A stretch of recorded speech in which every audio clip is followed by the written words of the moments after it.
Hey there, fools.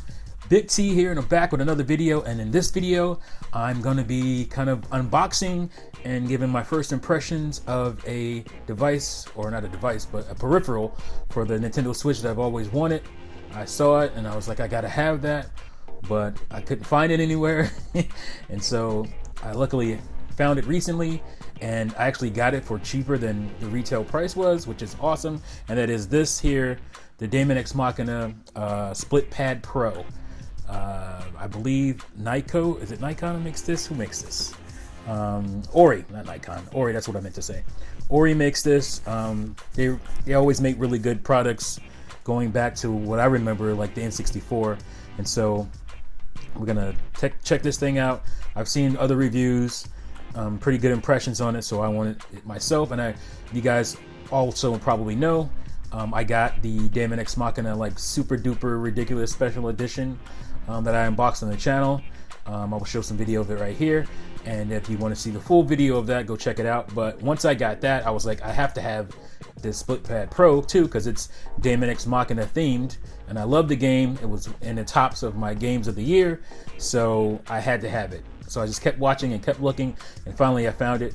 The retail price, the suggested retail price anyway, is $50, $49.99, but it went up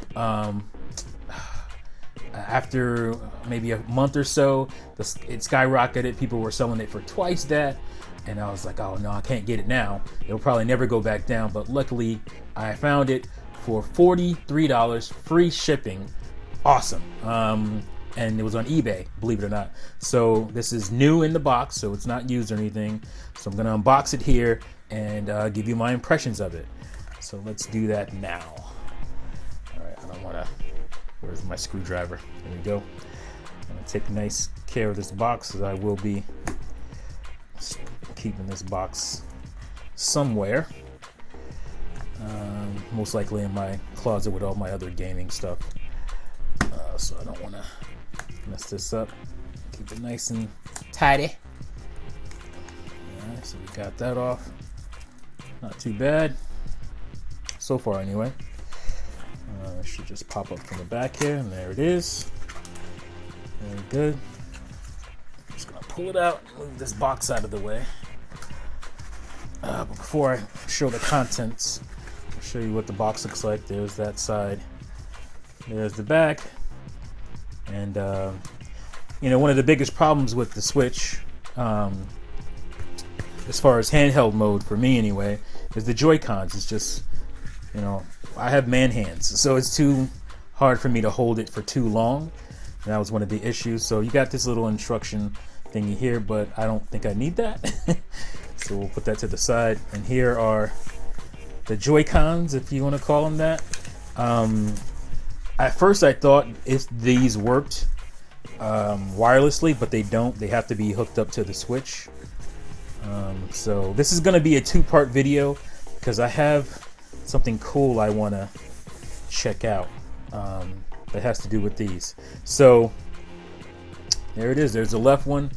I mean, they're very light, because you know, it's probably not a lot going on in here, but it has, let's see if the back shows me, because I can't remember from the reviews I watched. I don't think it has too much going on.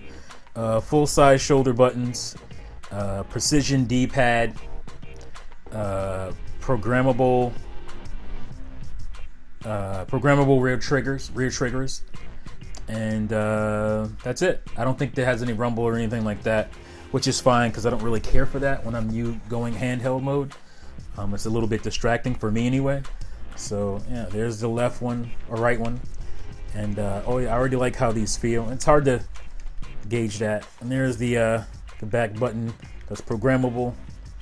I'll get into way more in depth with the second video.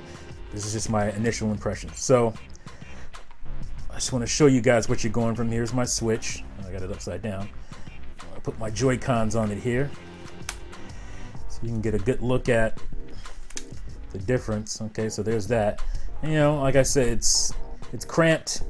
You know, it's a good form factor, because you know, it allows you to be versatile. Obviously the Joy-Cons are great at that, but for long play sessions it's not really ideal. And I don't really tend to play certain types of games. Like I don't play bigger games that I would like to play handheld, like let's say like Doom or Witcher 3, which I would like to play handheld. So let's slide these on.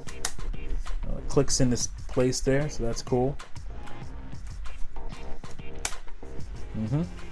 Yeah, and there you go. Wow, that is it definitely adds some more to it, as I'm sure everyone probably figured. And but yeah, it feels great. I can see myself playing for a long time using these bad boys, you know, like, and you know, it has a sign that's where you program your button, I'm guessing, the back buttons.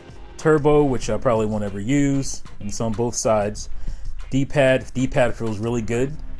I really like that D-pad. And these analog sticks feel great. They're very reminiscent of, let's say, an Xbox One controller, or you know, obviously the Switch Pro controller. Yeah, trigger buttons are good. They have a little. Not hugely a fan of the left and right, but they're not bad. I mean, they're pretty good. You don't use them a whole lot in a game anyway. And the trigger, the left and right ZR buttons, ZR and ZL buttons feel great. And yeah, and the back buttons, if you do program them, it doesn't feel like, you know, you can accidentally hit them or anything like that. So that's a thing. I just noticed that there's some scuffing on my Nintendo Switch, likely from the dock. I don't like that. At least it's on the back and not the front. But I have a shield anyway for the front screen. But yeah, feels great. Like I can see myself holding this for quite some time. And yeah, so obviously, I don't know if the camera's gonna pick this up or not. Yeah, you can see the depth. It's much thicker, or yeah, from top to bottom than the Switch itself. But the cool thing is that you can dock this just like this. That's another thing that I thought was a plus. I didn't have to pull these off to dock it. It will dock just like this, which is awesome. I mean, that's great. I could just leave them on, you know, and then when I'm ready to go, pull this whole thing out. It's already ready to go. Don't need to worry about bringing my Joy-Cons. Don't have to worry about Joy-Con drift. I actually sent my Joy-Cons back recently, so hopefully they'll be out, or they'll be back soon. I can talk about it in another video. I plan on talking about that experience. So yeah, this feels great. Yeah, so I pretty much put this device through the paces. I wanted to see how it would stand up against, you know, longer games, you know, games that are console kind of long experiences, like The Witcher 3 and Doom. Actually, I picked Doom because I wanted to test it out in a game that's more fast-paced, more intensive. That was one of my issues with using the Joy-Cons in handheld mode on Switch before, is that I just never felt comfortable enough to play a more intensive type of game in handheld mode.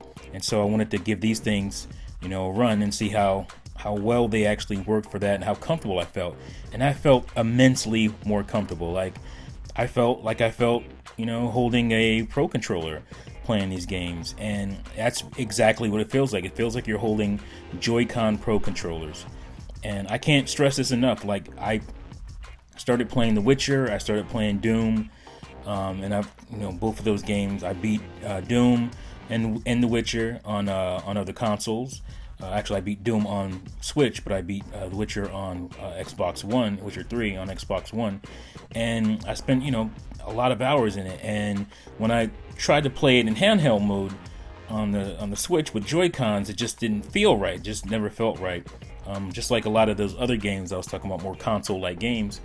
But when it came to using this Split Pad Pro, it felt perfect. Like I totally see myself playing in handheld mode more and being more confident in playing more types of games. It's not just puzzle types of games, but, you know, games that are more intensive, that you know, consist of having you be precise in your movements and your fighting and your shooting and all that stuff. And I'm blown away. I really am. And I'm definitely going to be laying back in bed, curling up on the couch, playing more Switch on the go and handheld mode. Definitely now that I have these. my initial impressions are I'm impressed. And having the Damon X Machina, logo and stuff, that's cool. That the X is like the X from the Damon X Machina right there. So that's pretty cool. The buttons feel great. They all feel great. And I like that these buttons, you can see, are kind of protruding more. That way you don't have to do too much to slide over. Because the way this controller is built, it kind of curves back this way. So these buttons would curve out of your way, but now I can just slide across and they're right there. This is good, man. I really like this. And for me to have gotten it for $7 less than the suggested retail, not to mention how much people are upcharging these things, and it's only going to get worse. I lucked out. This is great. So my initial my initial impressions is that this is phenomenal, and I can't see a better option. I've seen like the Satisfy whatnot, and that's a good option. But why not already have your Joy-Cons on here and not have to worry about any of that stuff? And I can't see there being a better option than this for handheld mode. This is great. And they're lighter than Joy-Cons. I would think they are. Let's see. Oh yeah, I think they're definitely lighter. Let's take this one off. Slide off, no problem. Feel that. Oh yeah, it's lighter than a Joy-Con. It doesn't look like it, but it certainly is. Well, obviously there's a lot more going on in Joy-Con, so that makes sense. And it's not that much, but I'm pretty impressed. So yeah, guys, that's it for this video. Hope you enjoyed it. Like I said, stick around because I have a cool little experiment that I'd like to check out. Yeah, like I said, these are not wireless. They're only used, they can only work inside the Switch itself, kind of like this bad boy here that I bought with the D-pad. But the problem with this, again, is the ergonomics. It doesn't feel as great. Everything else is great about it, having a D-pad and stuff, but this is clearly better. So yeah, thank you guys for watching, and hang on for the next video. I guess it's kind of going to be kind of part 2, but thanks again for watching, listening, and now see you folks next time. Peace out.